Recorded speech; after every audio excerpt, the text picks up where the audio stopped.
Hello hi ನಮಸ್ಕಾರ ಸ್ನೇಹಿತರೆ, government job YouTube ಚಾನಲ್ಗೆ ಸ್ವಾಗತ. job.namaskara.india.com ಅಂತ ಸರ್ಚ್ ಮಾಡಿದ್ರೆ ಸಾಕು ಸ್ನೇಹಿತರೆ, ಈ ಒಂದು ವೆಬ್ಸೈಟ್ ಸಿಗುತ್ತೆ. ಈ ಒಂದು ವೆಬ್ಸೈಟ್ ಅಲ್ಲಿ ನಿಮಗೆ ಎಲ್ಲಾ ರೀತಿಯ ಗೌರ್ಮೆಂಟ್ ಜಾಬ್ ಹಾಗೂ ಪ್ರೈವೇಟ್ ಜಾಬ್ ಬಗ್ಗೆ ತಿಳಿಸ್ಕೊಡ್ತಾ ಇರ್ತೀನಿ ಸ್ನೇಹಿತರೆ. ಯಾಕಂದ್ರೆ ಇವತ್ತು ನಾನು ನಿಮಗೆ ಬಂದು ಧಾರವಾಡ ಗ್ರಾಮ ಪಂಚಾಯತಿ ಕರೆದಿರುವಂತಹ ಪೋಸ್ಟ್ ಗೆ ತಿಳಿಸ್ಕೊಂಡು ಬಂದಿದ್ದೀನಿ. ಇಲ್ಲಿ ಬಂದು ನೀವು ಧಾರವಾಡ ಗ್ರಾಮ ಪಂಚಾಯತಿ ಅಂತ ಸರ್ಚ್ ಮಾಡಿದ್ರೆ ಸಾಕು, ಅಥವಾ ಗ್ರಾಮ ಪಂಚಾಯತಿ ಅಂತ ಸರ್ಚ್ ಮಾಡಿದ್ರೆ ಸಾಕು ಸಿಗುತ್ತೆ ಸ್ನೇಹಿತರೆ. ಓಕೆನಾ, ಧಾರವಾಡ ಗ್ರಾಮ ಪಂಚಾಯತಿಯಲ್ಲಿ ಕರೆದಿರುವಂತಹ ಪೋಸ್ಟ್ ಲೈಬ್ರರಿ ಸೂಪರ್ವೈಸರ್ ಪೋಸ್ಟ್ ಕರೆದಿರೋ ಸ್ನೇಹಿತರೆ. 32 ವೇಕೆನ್ಸಿಗಳನ್ನ ಕರೆದಿದ್ದಾರೆ. ಓಕೆನಾ, 32 ವೇಕೆನ್ಸಿ ಇರುತ್ತೆ. ಧಾರವಾಡದಲ್ಲಿ ಕೆಲಸ ಇರುತ್ತೆ.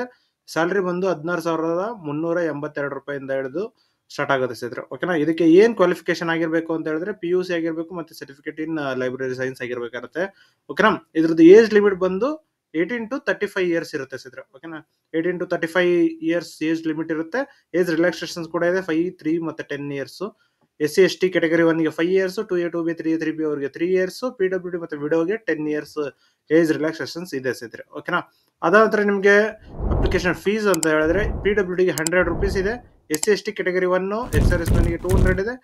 Category 2 category 2A 2B 3A 3B ಗೆ 300 ರೂಪಾಯಿ ಇದೆ. ಓಕೆನಾ, ಜನರಲ್ ಕ್ಯಾಟಗರಿಗೆ 500 ರೂಪೀಸ್ ಇದೆ. ಆನ್ಲೈನ್ ಮುಖಾಂತರನೇ ಅಪ್ಲೈ ಮಾಡಬೇಕು, ಹಾಗೆ ಫೀ ಕೂಡ ಆನ್ಲೈನ್ ಮುಖಾಂತರನೇ ಪೇ ಮಾಡಬೇಕಾಗಿರುತ್ತೆ ಸ್ನೇಹಿತರೆ. ಓಕೆನಾ, ಇದ್ರದ್ದು ಹೇಗೆ ಮೆರಿಟ್ ಲಿಸ್ಟ್ ಬಿಡ್ತಾರೆ ಸ್ನೇಹಿತರೆ. ಮೆರಿಟ್ ಲಿಸ್ಟ್ ಮೇಲೆ ಇದನ್ನ ಸೆಲೆಕ್ಷನ್ ನಡೆಯುತ್ತೆ. ಇದರಲ್ಲಿ ಯಾವುದೇ ರೀತಿಯ ಎಕ್ಸಾಮ್ ಇಲ್ಲ ಸ್ನೇಹಿತರೆ. ಓಕೆನಾ, ಯಾವುದೇ ರೀತಿಯ ಎಕ್ಸಾಮ್ ಇಲ್ಲ. ಇದಕ್ಕೆ ನೀವು ಅಪ್ಲೈ ಮಾಡಬಹುದಾಗಿರುತ್ತೆ. ಓಕೆನಾ, ಇದ್ರದ್ದು ನೀವು ನೋಟಿಫಿಕೇಶನ್ ನೋಡ್ಬೇಕು ಅಂತ ಆದ್ರೆ ನೋಡಬಹುದು. ಇದ್ರದ್ದು ಲಾಸ್ಟ್ ಡೇ ಬಂದು 4th ಡಿಸೆಂಬರ್ ವರೆಗೂ ಇದೆ ಸ್ನೇಹಿತರೆ. 4th ಡಿಸೆಂಬರ್ 2024 ವರೆಗೂ ಇರುವಂತಹದ್ದು. ಓಕೆನಾ, ಆದಷ್ಟು ಬೇಗ ಅಪ್ಲೈ ಮಾಡ್ಕೊಳ್ಳಿ. ನಿಮ್ಗೆ ಏನಾದರೂ ಡೌಟ್ಸ್ ಇತ್ತು ಅಂದ್ರೆ ಈ ಒಂದು ನಂಬರ್ಗೆ ನೀವು ಕಾಂಟ್ಯಾಕ್ಟ್ ಮಾಡ್ಕೊಂಡು ನೀವು ತಿಳ್ಕೊಬಹುದಾಗಿರುತ್ತೆ. ನೀವು ಅಪ್ಲಿಕೇಶನ್ ಅಪ್ಲೈ ಮಾಡ್ಬೇಕಂದ್ರೆ ಇಲ್ಲಿ ಬಂದು ನೀವು ಅಪ್ಲೈ ಆನ್ಲೈನ್ ಅಂತ ಏನ್ ಲಿಂಕ್ ಇದೆ, ಈ ಲಿಂಕ್ ನ ಕ್ಲಿಕ್ ಮಾಡಿದ್ರೆ ಸಾಕು ಸ್ನೇಹಿತರೆ. ಈ ಒಂದು ಪೋರ್ಟಲ್ ಓಪನ್ ಆಗುತ್ತೆ ಸೇವಾ ಸಿಂಧುದು. ಇದರಲ್ಲಿ ನೀವು ಅಪ್ಲಿಕೇಶನ್ ನ ಫಿಲ್ ಅಪ್ ಮಾಡ್ತಾ ಹೋಗ್ಬೇಕಾಗಿರುತ್ತೆ. ಯಾವ ಜಿಲ್ಲೆ ಅಂತ ಸೆಲೆಕ್ಟ್ ಮಾಡ್ಬೇಕಾಗಿರುತ್ತೆ, ಮತ್ತೆ ಪೋಸ್ಟ್ ನೇಮ್ ಏನು, ಮತ್ತೆ ಯಾವ ತಾಲೂಕು ಬೇಕು, ಅದಾದ ನಂತರ ಯಾವ ಗ್ರಾಮ ಪಂಚಾಯತಿ. ಓಕೆನಾ, ಅದಿಷ್ಟು ಆದ ನಂತರ ನೀವು ಗ್ರಾಮ ಪಂಚಾಯತಿಯಲ್ಲಿ ನೇಟಿವ್ ಹೌದಾ ಇಲ್ಲ ಅಂತ ಹೇಳ್ಬಿಟ್ಟು ಕೊಡ್ತಾರೆ. ಅದ ನಂತರ ನಿಮ್ಮ ನೇಮು, ಫಾದರ್ ನೇಮು, ಆದ ನಂತರ ಮದರ್ ನೇಮು, ಯಾವ ಕ್ಯಾಟಗರಿ ವೈಸ್ ನೀವು ಪೋಸ್ಟ್ ನ ತಗೊಳ್ತಾ ಇದ್ದೀರಾ ಅಂತ ಹೇಳ್ಬಿಟ್ಟು, ಆಮೇಲೆ ನಿಮ್ಮ ಜೆಂಡರ್, ಎಕ್ಸ್ ಮ್ಯಾನ್ ಹೌದಾ ಇಲ್ಲ, PWD ನ ಮ್ಯಾರಿಟಲ್ ಸ್ಟೇಟಸ್ ಏನು, phone number, email ID, state address ಇದಿಷ್ಟು ಕೇಳುತ್ತೆ. ಆಮೇಲೆ ನಿಮ್ಮ ಕ್ವಾಲಿಫಿಕೇಶನ್ ನ ಕೇಳುತ್ತೆ ಸ್ನೇಹಿತರೆ. PUC ಆಗಿರ್ಬೇಕಾಗುತ್ತೆ, ಪಾಸ್ ಆಗಿರ್ಬೇಕಾಗುತ್ತೆ, ಮೆರಿಟ್ ಏನು ಮಾರ್ಕ್ಸ್ ಅಥವಾ CGPA ಯಾವ ರೀತಿಯಲ್ಲಿ ಪಾಸ್ ಆಗಿರೋದು ಅಂತ ಹೇಳ್ಬಿಟ್ಟು ಕೇಳ್ತದೆ, ಅದನ್ನು ಕೂಡ ಕೊಡಿ. ಅದ ನಂತರ ನೀವು ಲೈಬ್ರರಿ ಸರ್ಟಿಫಿಕೇಟ್ ನ ಹೊಂದಿದ್ದೀರಾ ಇಲ್ವಾ ಅಂತ ಹೇಳ್ಬಿಟ್ಟು ಕೊಡುತ್ತೆ. ಹೊಂದಿದ್ರೆ ಎಷ್ಟು ತಿಂಗಳದ್ದು ಅಂತ ಹೇಳ್ಬಿಟ್ಟು, ಕಂಪ್ಯೂಟರ್ ತರಬೇತಿ ಏನಾದ್ರು ತಗೊಂಡಿದ್ರೆ ಅದ್ರದ್ದು ಕೂಡ ಕೊಡೋಕೆ ಹೇಳುತ್ತೆ ಸ್ನೇಹಿತರೆ. ಇನ್ಕಮ್ ಕ್ಯಾಸ್ಟ್ ಇತ್ತು ಅಂದ್ರೆ ಇನ್ಕಮ್ ಕ್ಯಾಸ್ಟ್ ಅನ್ನ ನೀವು ಇಲ್ಲಿ ಸಬ್ಮಿಟ್ ಮಾಡ್ಬೇಕಾದ್ರೆ ಇನ್ಕಮ್ ಕ್ಯಾಸ್ಟ್ ಏನು ನಂಬರ್ ಇದೆ ಅದನ್ನ ನೀವು ಇಲ್ಲಿ RD ನಂಬರ್ನ ಅಪ್ಲೈ ಮಾಡ್ಬೇಕಾಗಿರುತ್ತೆ. ಅದಾದ್ರೆ ಐ ಅಗ್ರಿ ಅಂತ ಹೇಳ್ಬಿಟ್ಟು ಕೊಟ್ಟು ಈ ಕೆಪೆಚ್ ನ ಫಿಲ್ ಮಾಡಿ ನೀವು ಸಬ್ಮಿಟ್ ಮಾಡಿದ್ರೆ ಸಾಕು ಸ್ನೇಹಿತರೆ. ಸಬ್ಮಿಟ್ ಮಾಡಿದ್ರೆ ನಿಮ್ಗೆ ಎಲ್ಲದೂ ಬರುತ್ತೆ ಸ್ನೇಹಿತರೆ. ಓಕೆನಾ, ಇದಿಷ್ಟು ಈ ಒಂದು ವಿಡಿಯೋದಲ್ಲಿ ಹೇಳಿದೀನಿ. ಹಾಗೆ ನಿಮ್ಗೆ ನೋಟಿಫಿಕೇಶನ್ ಡೌನ್ ಮಾಡ್ಬೇಕಂತ ಹೇಳಿದ್ರೆ ನೋಟಿಫಿಕೇಶನ್ ನ ಕ್ಲಿಕ್ ಮಾಡ್ಕೊಂಡ್ರೆ ಈ ನೋಟಿಫಿಕೇಶನ್ ಒಂದು ಓಪನ್ ಆಗುತ್ತೆ. ಈಗಾಗಲೇ ನಿಮಗೆ ಏನ್ ತಿಳಿಸ್ಕೊಟ್ಟಿದ್ದೀನಿ ಅದ್ರ ಬಗ್ಗೆ ಇದೆ ಜಿಲ್ಲಾ ಪಂಚಾಯತಿ ಕಾರ್ಯಾಲಯ ಧಾರವಾಡ. ಓಕೆನಾ ಸ್ನೇಹಿತರೆ, ಅದಾದ ನಂತರ ನೀವು ಯಾವ್ಯಾವ ಖಾಲಿ ಇರುವ ಸ್ವರೂಪ ಮತ್ತೆ ಗ್ರಾಮ ಪಂಚಾಯತಿ ಹೆಸರು ಕೊಟ್ಟಿದ್ದಾರೆ, ಅದಾದ್ರ ಯಾವ ಮೀಸಲಾತಿಯಲ್ಲಿ ಬರುತ್ತೆ, ಹಾಗೆ ರೋಸ್ಟರ್ ಏನಿದೆ ಅಂತ ಹೇಳ್ಬಿಟ್ಟು ಫುಲ್ ಡೀಟೇಲ್ ಆಗಿ ಕೊಟ್ಟಿದ್ದಾರೆ ಸ್ನೇಹಿತರೆ. ಈ ಒಂದು PDF ನ ನೀವು ಚೆಕ್ ಮಾಡ್ಕೊಳ್ಳಿ ಸ್ನೇಹಿತರೆ. ನಿಮ್ಗೆ ಯಾವ ಒಂದು ಜಿಲ್ಲೆಯಲ್ಲಿ ಬೇಕು ಅಂತ ಹೇಳ್ಬಿಟ್ಟು ನಿಮ್ಗೆ ಗೊತ್ತಾಗುತ್ತೆ ಸ್ನೇಹಿತರೆ. ಓಕೆನಾ, ಧಾರವಾಡ ಅಂತ ಹೇಳಿದ ತಕ್ಷಣ ಹುಬ್ಳಿ, ಧಾರವಾಡ, ಅಣ್ಣಿಗೇರಿ, ಕುಂದಗೋಳ, ನವಲಗುಂದ, ಓಕೆನಾ ಸ್ನೇಹಿತರೆ, ಇದಿಷ್ಟು ಬರುತ್ತೆ. ಮತ್ತೆ ಅಳ್ನಾವರ, ಆಮೇಲೆ ಕಲಗಟ್ಟಿ, ಆಮೇಲೆ ಹುಬ್ಳಿ, ಅಣಿಗೇರಿ, ಓಕೆನಾ, ಇದಿಷ್ಟು ಬರುತ್ತೆ ಸ್ನೇಹಿತರೆ ಗ್ರಾಮಗಳು.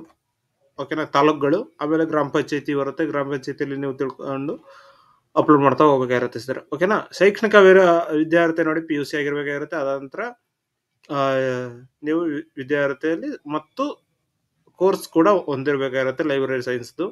ಮತ್ತೆ ವಾಸ ಸ್ಥಳ ಗ್ರಾಮ ಪಂಚಾಯತಿ, ಗ್ರಂಥಾಲಯ ಮತ್ತು ಮಾಹಿತಿ ಕೇಂದ್ರ ಮೇಲ್ವಿಚಾರಕ ಹುದ್ದೆಗೆ ಅರ್ಜಿ ಸಲ್ಲಿಸುವ ಅಭ್ಯರ್ಥಿಗಳು ಸಂಬಂಧಪಟ್ಟ ಗ್ರಾಮ ಪಂಚಾಯತಿ ವ್ಯಾಪ್ತಿಯ ನಿವಾಸಿಯಾಗಿರತಕ್ಕದ್ದು. ಓಕೆನಾ ಸ್ನೇಹಿತರೆ, ಅದೇ ನಿವಾಸಿಯಲ್ಲಿ ಇರ್ಬೇಕಾಗಿರುತ್ತೆ. ಆ ನಿವಾಸಿ ಮಾತ್ರ ಆ ಒಂದು ಗ್ರಾಮ ಪಂಚಾಯತಿಗೆ ಅಪ್ಲೈ ಮಾಡ್ಬೇಕಾಗಿರುತ್ತೆ ಸ್ನೇಹಿತರೆ. ಓಕೆನಾ, ಇದು ಆದಷ್ಟು ಈಸಿಯಾಗಿ ಇರುತ್ತೆ. ಯಾಕಂದ್ರೆ ಜಾಸ್ತಿ ಜನ ಅಪ್ಲೋಡ್ ಮಾಡೋದಕ್ಕಾಗೋದಿಲ್ಲ. ಯಾಕೆಂದ್ರೆ ಅದೇ ಒಂದು ಗ್ರಾಮದಲ್ಲಿ ಅವರು ಇರಬೇಕು ಅಂತ ಹೇಳಿದ್ರೆ ಆ ಒಂದು ಗ್ರಾಮದ ಅಭ್ಯರ್ಥಿಗಳು ಮಾತ್ರ ಇದನ್ನ ಅಪ್ಲೋಡ್ ಮಾಡ್ಬೇಕಾಗಿರುತ್ತೆ. ಆದಷ್ಟು ನೀವು ಯಾರ್ಯಾರು ಫ್ರೆಂಡ್ಸ್ ಇದ್ದೀರಾ, ನಿಮ್ಮ ಧಾರವಾಡ ಫ್ರೆಂಡ್ಸ್ ಯಾರ್ಯಾರು ಇದ್ದಾರೆ ಅವ್ರಿಗೆಲ್ಲರಿಗೂ ಶೇರ್ ಮಾಡಿ ಸ್ನೇಹಿತರೆ. ಯಾಕೆಂದ್ರೆ ಅವರು ಕೂಡ ಇದನ್ನ ಅಪ್ಲೋಡ್ ಮಾಡ್ಕೊಂಡು ಅಪ್ಲೈ ಮಾಡ್ಕೊಳ್ಳಿ ಸ್ನೇಹಿತರೆ. ಓಕೆನಾ. ಹಾಗೆ ನಿಮ್ಗೆ ಏಜ್ ಬಗ್ಗೆ ತಿಳಿಸ್ಕೊಟ್ಟಿದ್ದೆ. 35, 38 ಮತ್ತು 40ಕ್ಕೆ ಏರಿಕೆ ಮಾಡಿದ್ದಾರೆ. ಓಕೆನಾ. 18 ಕನಿಷ್ಠ ಇರುತ್ತೆ. ಅದಾನಂತರ ನೀವು ಏಜ್ ರಿಲ್ಯಾಕ್ಸೇಷನ್ಸ್ ಕೂಡ ಇದೆ. 3 ವರ್ಷ, 10 ವರ್ಷ ಇದೆ ಸ್ನೇಹಿತರೆ. ಓಕೆನಾ. ಅದಾದ ನಂತರ ನೀವು ಅಂಗವಿಕಲರು ಆಗಿದ್ರು ಕೂಡ ಅಪ್ಲೈ ಮಾಡಬಹುದಾಗಿರುತ್ತೆ. ಅದಾನಂತರ ನಿಮ್ಗೆ ಫೀಸ್ ಕೂಡ ಹೇಳಿದೀನಿ. 500, 300, 200, 100 ಇದಿಷ್ಟು ಇದೆ. ನೀವು ಆನ್ಲೈನ್ ಮುಖಾಂತರ ಅಪ್ಲೋಡ್ ಮಾಡಬೇಕಾಗುತ್ತೆ. ಅವರು ಚಲನ್ ಕೊಡ್ಬೋದು, ಅಥವಾ ನೀವು ಆನ್ಲೈನ್ ಮುಖಾಂತರ ಕೂಡ ಅಪ್ಲೋಡ್ ಮಾಡಬಹುದು ಸ್ನೇಹಿತರೆ. ಚಲನ್ ಕೊಟ್ರೆ ನೀವು ಬ್ಯಾಂಕಿಗೆ ಹೋಗಿ ಅಪ್ಲಿಕೇಶನ್ ಫೀಸ್ ನ ನೀವು ಪೇ ಮಾಡಬೇಕಾಗಿರುತ್ತೆ ಸ್ನೇಹಿತರೆ. ಓಕೆನಾ. ಅದ ನಂತರ ನೀವು ಏನಾದರೂ ಡೌಟ್ಸ್ ಇತ್ತು ಅಂತ ಹೇಳಿದ್ರೆ ಕಮೆಂಟ್ ಮಾಡಿ ಸ್ನೇಹಿತರೆ. ಹಾಗೆ ನಿಮ್ಗೆ ಏನಾದರೂ ಮಾಹಿತಿ ಬೇಕು ಅಂತ ಹೇಳಿದ್ರು ಕೂಡ ಕಮೆಂಟ್ ಮಾಡಿ ಸ್ನೇಹಿತರೆ. ಓಕೆನಾ. ಅದ್ರ ಬಗ್ಗೆ ತಿಳಿಸ್ಕೊಡ್ತೀನಿ. ನನಗೆ ಗೊತ್ತಿರುವಷ್ಟು ನಿಮಗೆ ನನ್ನ ಕೈ ಎಲ್ಲಿವರೆಗೂ ಚಾಚುತ್ತೋ ಅಲ್ಲಿವರೆಗೂ ನಾನು ನಿಮಗೆ ಸಹಾಯ ಮಾಡೋದಕ್ಕೆ ಸಿದ್ಧನಾಗಿರ್ತೀನಿ ಸ್ನೇಹಿತರೆ. ಓಕೆನಾ. ಇದಿಷ್ಟು ಈ ಒಂದು ವಿಡಿಯೋದಲ್ಲಿ ತಿಳಿಸ್ಕೊಟ್ಟಿದ್ದೀನಿ. ಹಾಗೆ ಈ ವಿಡಿಯೋ ಇಷ್ಟ ಆದರೆ ಲೈಕ್ ಮಾಡಿ, ಶೇರ್ ಮಾಡಿ, ಸಬ್ಸ್ಕ್ರೈಬ್ ಮಾಡ್ಕೊಳ್ಳಿ ಸ್ನೇಹಿತರೆ. ಇನ್ನು ನೀವು ನಮ್ಮ ವಾಟ್ಸ್ಆಪ್ ಗ್ರೂಪಿಗೆ ಕೂಡ ಜಾಯ್ನ್ ಆಗಬಹುದಾಗಿರುತ್ತೆ. ವಾಟ್ಸ್ಆಪ್ ಗ್ರೂಪ್ ಲಿಂಕ್ ಕೂಡ ಕೊಟ್ಟಿರ್ತೀನಿ ಡಿಸ್ಕ್ರಿಪ್ಷನ್ ಅಲ್ಲಿ. ಹಾಗೆ ಈ ಒಂದು ವೆಬ್ಸೈಟ್ ಕೂಡ ಇರುತ್ತೆ, job.namaskaraindia.com. ಆ ಒಂದು ವೆಬ್ಸೈಟ್ ಅಲ್ಲಿ ನೀವು ಹೋದ್ರೆ ಸಾಕು, ಎಲ್ಲಾ ರೀತಿಯ ಗೌರ್ಮೆಂಟ್ ಜಾಬ್ಸ್, ಪ್ರೈವೇಟ್ ಜಾಬ್ಸ್ ಬಗ್ಗೆ ತಿಳಿಸ್ಕೊಡ್ತಾ ಇರ್ತೀನಿ ಸ್ನೇಹಿತರೆ. ಅದ್ರಲ್ಲಿ ಅಪ್ಲೋಡ್ ಮಾಡ್ತಾ ಇರ್ತೀನಿ, ಚೆಕ್ ಮಾಡ್ಕೊಳ್ತಾ ಇರಿ. ಓಕೆನಾ. ಇದಿಷ್ಟು ಈ ಒಂದು ವಿಡಿಯೋದಲ್ಲಿ ತಿಳಿಸ್ಕೊಟ್ಟಿದ್ದೀನಿ. ಧನ್ಯವಾದಗಳು ಸ್ನೇಹಿತರೆ.